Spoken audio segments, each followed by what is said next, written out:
Obrigada a todos, né, pelo acolhimento de vocês, pela paciência, pelo amor que a gente vê assim emanar dessa telinha, todos sorrindo, todos com a câmera aberta, com esse carinho.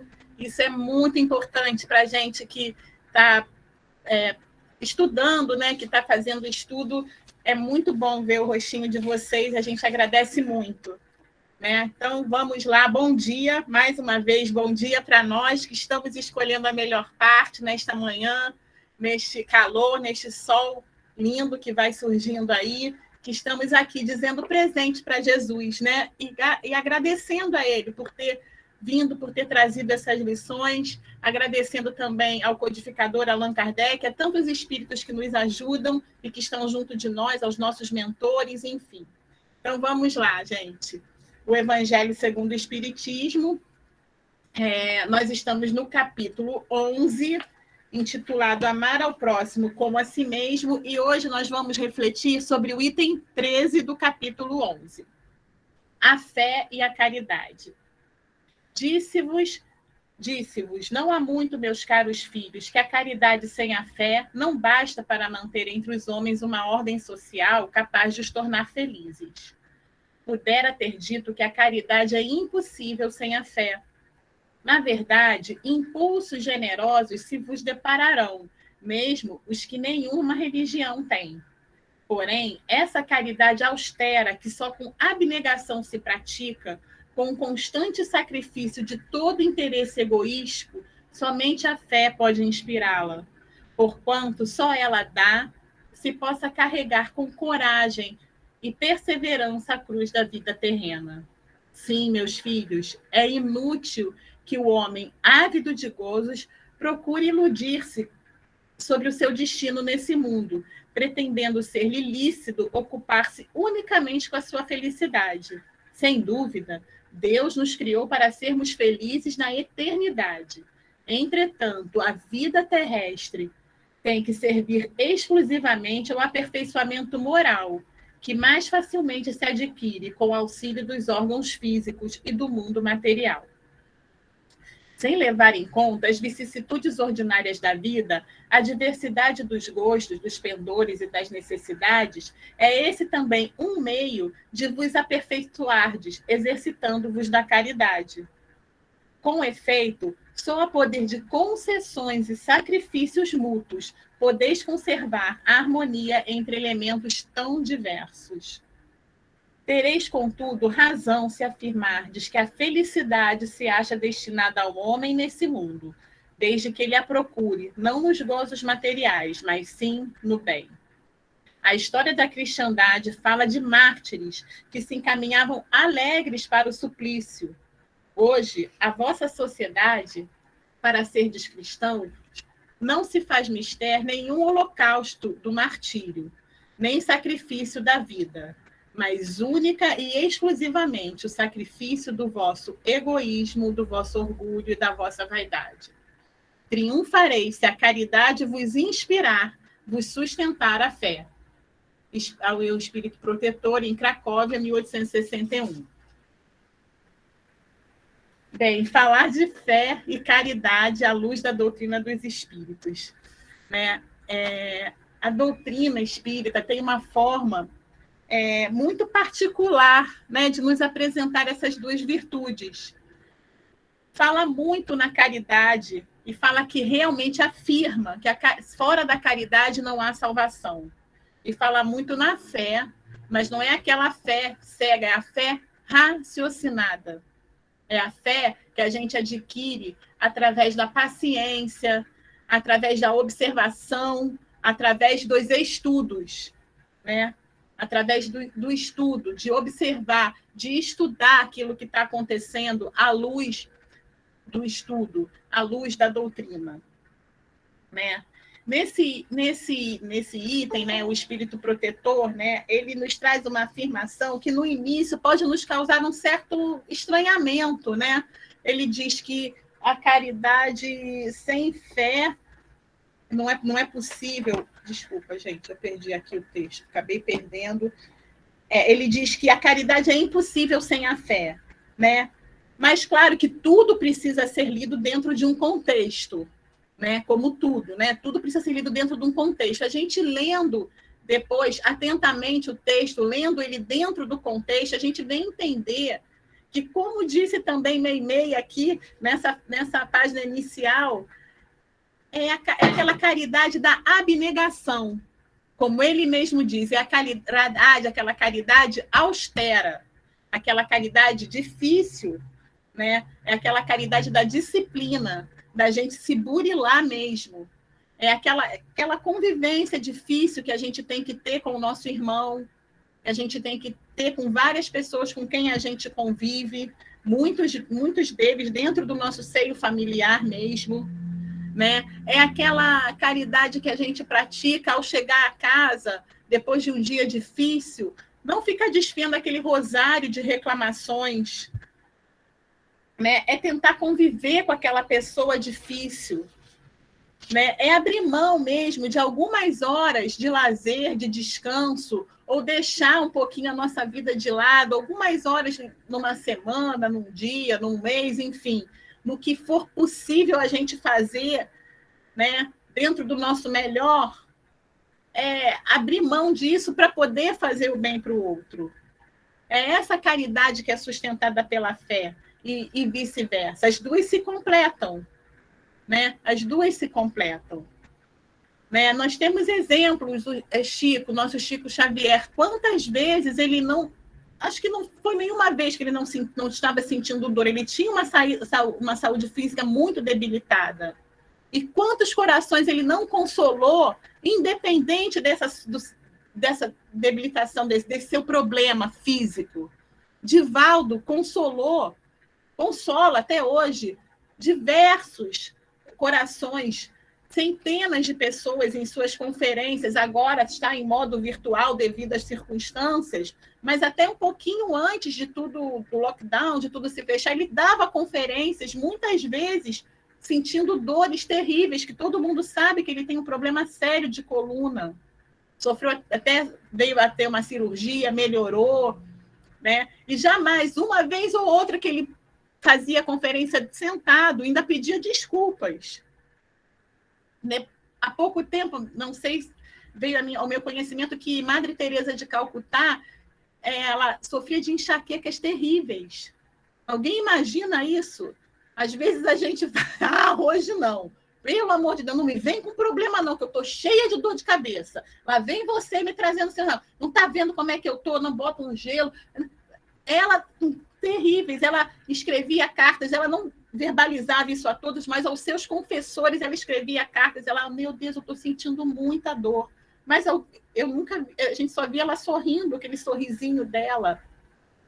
Né? E exemplos não nos faltam, né? Nossa Ivone também, o quanto ela se sacrificou, a mediunidade dela, gente, era muito ostensiva e não era fácil para ela, não. Ela revivia tudo aquilo que ela passou e nos trouxe livros lindíssimos. E não foram só os livros, só o romance em si, só uma historinha para a gente ler. Todo o livro dela tem toda uma questão doutrinária, de ensinamento mesmo. Né? Eurípides também, o quanto a vida dele foi servir ao outro. E todos esses eram muito fortalecidos pela fé. Né? A gente entende também que o espírito protetor, a gente está querendo nos trazer o quê? Ó, você já chegou até o capítulo 11 desse livro aqui. Né? Então, você já aprendeu bastante coisa. Agora é contigo, ó, é contigo mesmo, é a tua vez. Vamos fazer aquela caridade de abnegação mesmo. Toda caridade é bem-vinda, né, gente? O importa é que chegue a quem necessita. Claro, não interessa. Se chegar, não importa onde, quando, como, se chegar ao necessitado, em qualquer instância, é uma caridade bem-vinda, porque vai estar aliviando a dor do outro, não importa a dor que ele tenha. Né? Mas a gente que já chegou, já estudou um pouco mais, a gente pode dar um plus, pode chegar um pouquinho a mais. Entendeu? Pode praticar essa caridade de abnegação. Muitas vezes a gente abrir o nosso melhor sorriso, como tanto é dito aqui, nosso melhor sorriso e acolher o nosso irmão, que às vezes chega com um probleminha menor do que o que a gente está passando. Mas, através da fé raciocinada, a gente entende que cada um está num grau de evolução. E a gente já teve naquela situação também. E muitas vezes, em outro contexto, a gente vai estar na situação dele também. Né? É essa caridade que ele está falando. É essa caridade que é fortalecida pela fé. Né? Quanto os nossos mentores não têm esse tipo de caridade conosco, não têm uma paciência conosco, Jesus, então, né, a nossa doutrina ela é muito consoladora, porque a gente às vezes cita esses exemplos e a gente, mas era fulano, era Chico, é Vivaldo, é Ivone. Mas não, os próprios espíritos trouxeram. No livro dos Espíritos, quando Allan Kardec pergunta a quem nós devemos seguir, eles dizem Jesus. Então, se eles trouxeram isso com a aquiescência de Deus, com a concordância de Deus, uma resposta tão simples, tão pequena e tão profunda, tão objetiva, é porque é possível a gente chegar lá. Já não existem mais aqueles santos inatingíveis que a gente fica adorando e achando que não vai conseguir. Se a gente tiver um esforço da fé, da caridade, com a abnegação, da boa vontade, a gente vai caminhando até chegar até lá também. Né? Então, essa caridade é o amor em ação. Né? É o amor em ação. E ele fala também no texto que a felicidade é possível nesse mundo, sim, desde que a gente não busque ela em coisas fúteis, em satisfazer somente o nosso egoísmo. E a gente, relendo aquele livro Boa Nova, de Humberto de Campos, um livro lindíssimo,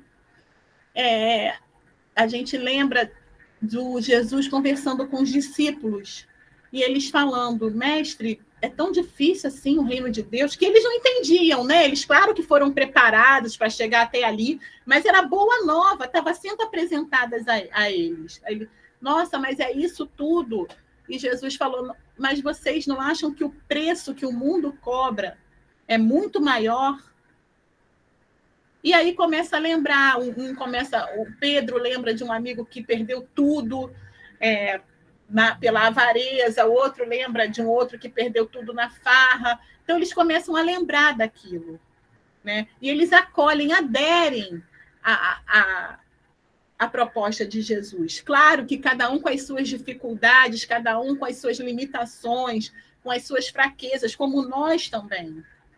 Mas a gente tem que lembrar que a abnegação em favor de uma obra maior é um preço muito menor do que a gente atender, às vezes, aquele desejo nosso egoístico, sem pensar no outro. Né?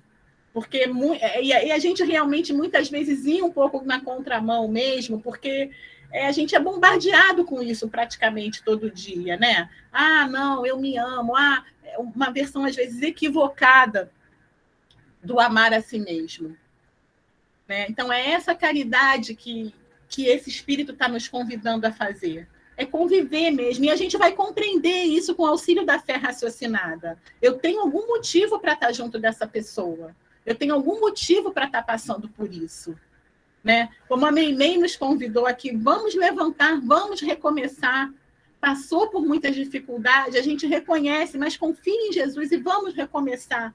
Né, no serviço do outro, né? Como ela diz aqui, não importa a legenda que tragas na bandeira do teu ideal de fraternidade. Se caíste em algum erro, levanta e corrige com bondade o que a vida te pede para retificar. Se parou de servir, recomeça. E a gente lembra também de uma história de uma das encarnações de Joana de Ângeles, onde ela foi Joana de Cusa. Joana, esposa de Cusa. Cusa era alto funcionário de Herodes, então ele tinha uma posição muito importante, ela era uma mulher da sociedade. E ela seguiu, né? Teve aquele ímpeto de seguir a Boa Nova, de seguir Jesus, sempre que podia, estava perto do mestre, estava ouvindo os conselhos, estava seguindo, fazendo, praticando a caridade, mas o marido dela não era assim. Ela vai desabafar com Jesus, né? Ele estava na casa de Pedro, ela vai desabafar com Jesus e ela fala, olha, está difícil para mim, está complicado. eu segui isso e ele não quer, o que eu faço? O que eu posso fazer por ele? Então, Jesus diz, agradece ao Pai haver te julgado digna do bom trabalho, desde agora. Teu esposo não te compreende a alma sensível, um dia ele vai te compreender. É leviano e indiferente, ama-o mesmo assim. Não te acharias ligada a ele se não houvesse razão justa para isso. Jesus, falando para Joana de Cusa, uma das encarnações de Joana de Ângeles. Né? E aí ela segue o conselho do mestre, ela vem a passar, suporta, né? Convive com aquele marido, o amando, o compreendendo, fazendo o que estava possível para ela fazer, porque tem o livre-arbítrio do outro também. E imagina, naquela época, uma mulher, né? Quando decaiu o reinado de Herodes lá, ele também ficou numa situação dificílima. Ela passou por provações dificílimas, por provações muito difíceis mesmo, passou por problemas, teve que vir a trabalhar, que naquela época era muito difícil para uma mulher, né, na sociedade, encontrar uma ocupação, e ela se manteve firme. Ainda tinha um filho, manteve-se firme para se sustentar o próprio filho, e seguindo sempre Jesus. Tanto é que no final da vida ela veio a desencarnar, ela ao lado do filho, pelo martírio. E na hora plena, no final, o algoz falava, abjura. Cadê seu mestre? Ele não te ensinou a morrer? Abjura. E o filho também, mãe, abjura. E ela se manteve firme. E o que ela diz, ele não só me ensinou a morrer, ele me ensinou a vos amar também. E Jesus vem a retirar, né, o seu espírito. É muito lindo essa lição, também está no livro Boa Nova, do Humberto de Campos, psicografado por Chico Xavier. Vale a pena ler, vale a pena estudar, ler essa lição. Né? Então, esse espírito ele nos diz também que hoje em dia não é mais necessário, não se torna mais necessário esse tipo de sacrifício. Já passou essa fase. Mas o sacrifício do nosso egoísmo, da nossa vaidade, do nosso orgulho, isso nós temos que fazer diariamente. É na nossa convivência, né? É no nosso dia a dia. Essa caridade sustentada pela fé raciocinada, pela fé que pode enfrentar a razão frente a frente, adquirida através do estudo, do esforço em compreender a situação pela qual a gente está passando, através da caridade de exemplo também, porque também o nosso exemplo também é uma caridade com o nosso irmão. Né? O nosso exemplo, nossa, ela está passando por dificuldade, mesmo assim ela se mantém firme na fé. Ela se mantém firme ali, ela não fica blasfemando, eu não vejo ela reclamar o tempo todo.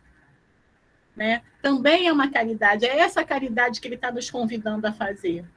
Né? Nesses momentos tão difíceis, gente, que nós estamos passando, né? A gente calar no momento certo, a gente procurar não engrossar as fileiras do pessimismo, do egoísmo, do primeiro eu, segundo eu, terceiro eu, a gente procurar pensar no outro, né? Abdicar de alguma coisa nossa em benefício do outro.